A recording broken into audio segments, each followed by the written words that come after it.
میں جس کے ہاتھ میں ایک پھول دے کے آیا تھا، اسی کے ہاتھ کا پتھر میری تلاش میں ہے۔ تشریف لا رہے ہیں محترم کرشن بہاری نور، آپ ہندوستان سے تشریف لائیں۔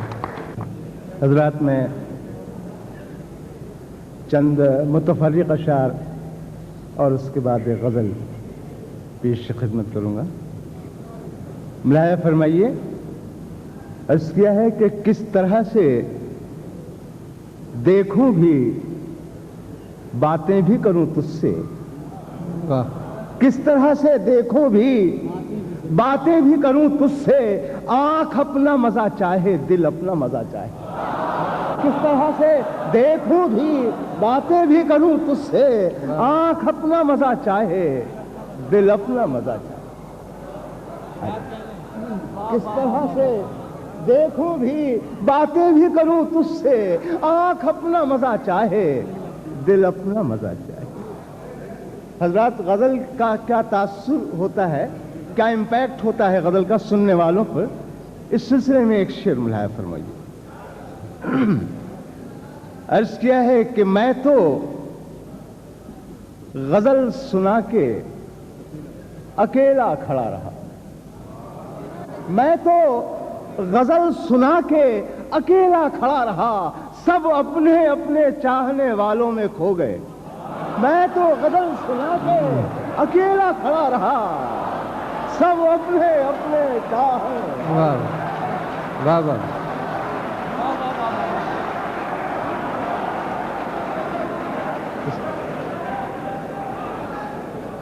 میں تو غزل سنا کے اکیلا کھڑا رہا، سب اپنے اپنے چاہنے والوں میں کھو گئے۔ واہ واہ، میں تو غزل سنا کے اکیلا کھڑا رہا، سب اپنے اپنے چاہنے والوں میں کھو گئے۔ اور یہ آخری شعر اس سلسلے کا، نہیں، میں غزل پیش کروں گا، ملاحظہ فرمائیے۔ بہتر ہے، مجھے حکم مل رہا ہے کہ میں پھر اس شعر کو پیش کروں، سنا دیتا ہوں۔ عرض کیا ہے کہ میں تو غزل سنا کے اکیلا کھڑا رہا، سب اپنے اپنے چاہنے والوں میں کھو گئے۔ یہ بھی شعر دیکھیں، عرض کیا ہے کہ گزرے جدھر جدھر سے وہ پلٹے ہوئے نقاب، کہ گزرے جدھر جدھر سے وہ پلٹے ہوئے نقاب، پلٹے ہوئے نقاب، ایک نور کی لکیر سی کھنچتی چلی گئی۔ لکیر سی کھنچتی چلی گئی، گزرے جدھر جدھر سے وہ پلٹے ہوئے نقاب، واہ واہ، ایک نور کی لکیر سی کھنچتی چلی گئی۔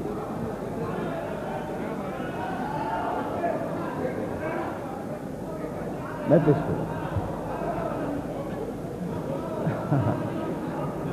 گزرے جدھر جدھر سے وہ پلٹے ہوئے نقاب، ایک نور کی لکیر سی کھنچتی چلی گئی۔ ایک شعر اور مجھے بے حد عزیز ہے اپنا، وہ بھی یاد آ گیا، مطلب ہے یہ غزل کے متفرق شعر نہیں ہے، غزل سے نکالے ہوئے نہیں ہیں، یہ بالکل علیحدہ ایک ہی ایک شعر کہا ہے، وہ پڑا ہوا ہے، ملاحظہ فرمائیے۔ عرض کیا ہے کہ غم میرے ساتھ ساتھ بہت دور تک گئے، غم میرے ساتھ ساتھ بہت دور تک گئے، مجھ میں تھکن نہ پائی تو بیچارے تھک گئے، مجھ میں تھکن نہ پائی تو بیچارے، غم میرے ساتھ ساتھ بہت دور تک گئے، مجھ میں تھکن نہ پائی تو بیچارے تھک گئے، تو بیچارے تھک گئے۔ اب یہ غزل کا مطلب سماعت فرمائیے، غزل سنیے، توجہ چاہوں گا مطلب پہ، بڑا مشکل تھا مطلب اس زمین میں۔ عرض کیا ہے کہ وہ لب کہ جیسے ساغر صہبا دکھائی دے، وہ لب کہ جیسے ساغر صحبا دکھائی دے، جنبش جو ہو تو جام چھلکتا دکھائی دے، جنبش جو ہو تو جام چھلکتا دکھائی دے، وہ لب کے جیسے ساغر صحبا دکھائی دے، جنبش جو ہو تو جام چھلکتا دکھائی دے۔ اب یہاں سے غزل سماعت فرمائیں۔ عرض کیا ہے کہ جنبش جو ہو تو جام چھلکتا دکھائی دے، کہتا ہوں کہ دریا میں یوں تو ہوتے ہیں قطرے ہی قطرے سب،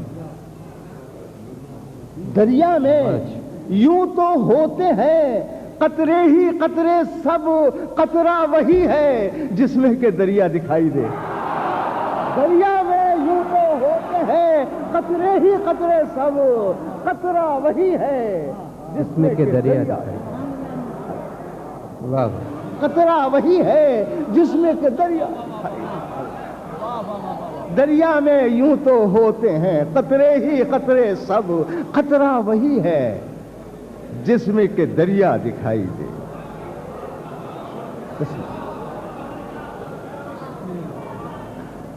اب یہ شعر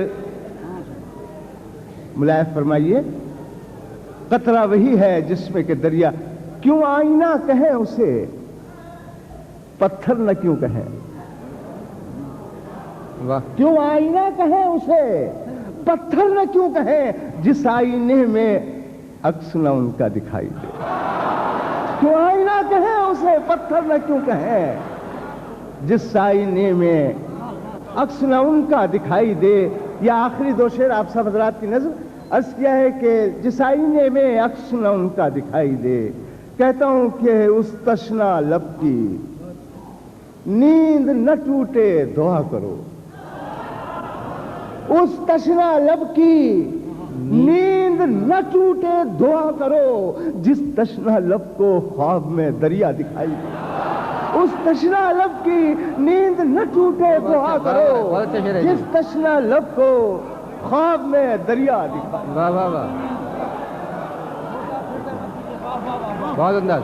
اس تشنا لب کی، اس تشنا لب کی نیند نہ ٹوٹے دعا کرو، جس تشنا لب کو خواب میں دریا دکھائی دے۔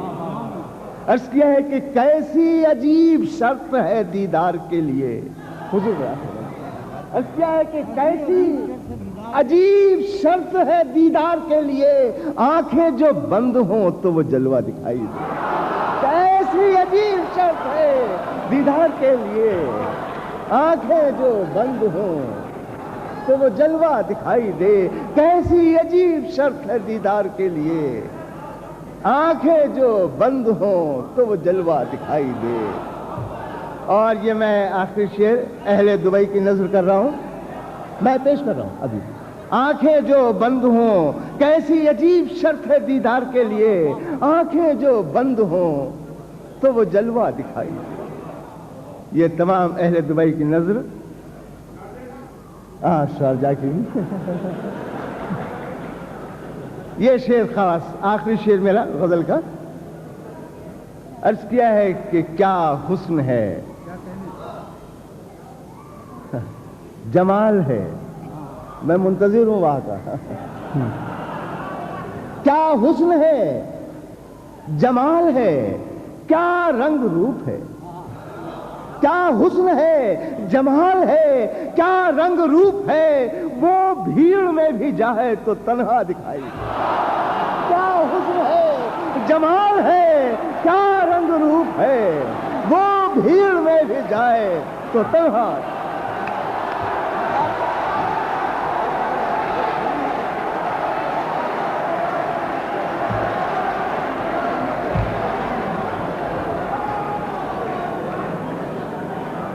ارشاد۔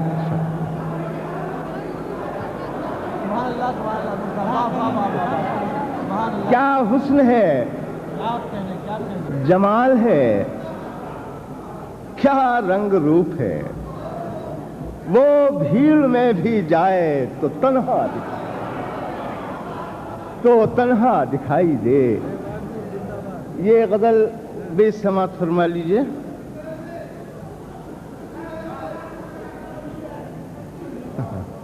عرض کرتا ہوں کہ ایک غزل اس پہ لکھوں، دل کا تقاضا ہے بہت. ایک غزل اس پہ لکھوں، دل کا تقاضا ہے بہت. دل کا تقاضا ہے بہت، ان دنوں خود سے بچھڑ جانے کا دھڑکا ہے بہت. ان دنوں خود سے بچھڑ جانے کا دھڑکا ہے بہت. اور اب یہاں سے غزل سماعت فرمائیے. عرض کیا ہے کہ رات ہو دن ہو کہ غفلت ہو کہ بیداری ہو. رات ہو دن ہو کہ غفلت ہو کہ بیداری ہو، اس کو دیکھا تو نہیں ہے اسے سوچا ہے بہت. رات ہو دن ہو کہ غفلت ہو کہ بیداری ہو، اس کو دیکھا تو نہیں ہے اسے سوچا ہے بہت. اور اب یہ شعر بھی کنور صاحب موجود ہیں، میں ان کی خدمت میں پیش کر رہا ہوں.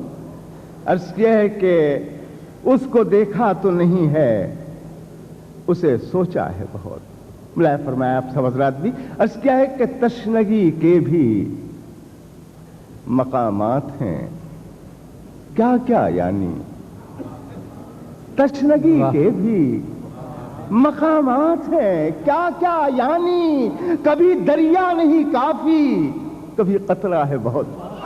تشنگی کے بھی مقامات ہیں، کیا کیا یعنی کبھی دریا نہیں کافی کبھی قطرہ ہے. تشنگی کے بھی مقامات ہیں، کیا کیا یعنی کبھی دریا نہیں کافی کبھی قطرہ ہے بہت. میرے ہاتھوں کی لکیروں کے اضافے ہیں گواہ، میرے ہاتھوں کی لکیروں کے اضافے ہیں گواہ. میں نے پتھر کی طرح خود کو تراشا ہے بہت. میں نے پتھر کی طرح خود کو تراشا ہے بہت. اور یہ شعر دیکھیں، محسوس کر لیں. یہ تو شعر سب سماعت فرمایا آپ نے. عرض کیا ہے کہ کوئی آیا ہے ضرور اور یہاں ٹھہرا بھی ہے. واہ. کوئی آیا ہے ضرور. ایک دعویٰ کر رہا ہوں، دلیل کتنی خوبصورت سے داد چاہوں گا. عرض کیا ہے کہ کوئی آیا ہے ضرور اور یہاں ٹھہرا بھی ہے. گھر کی دہلیز پائے نور اجالا ہے بہت. کوئی آیا ہے ضرور اور یہاں ٹھہرا بھی ہے. گھر کی دہلیز پائے نور اجالا ہے بہت. ایک غزل اس پہ لکھوں، دل کا تقاضا. واہ واہ.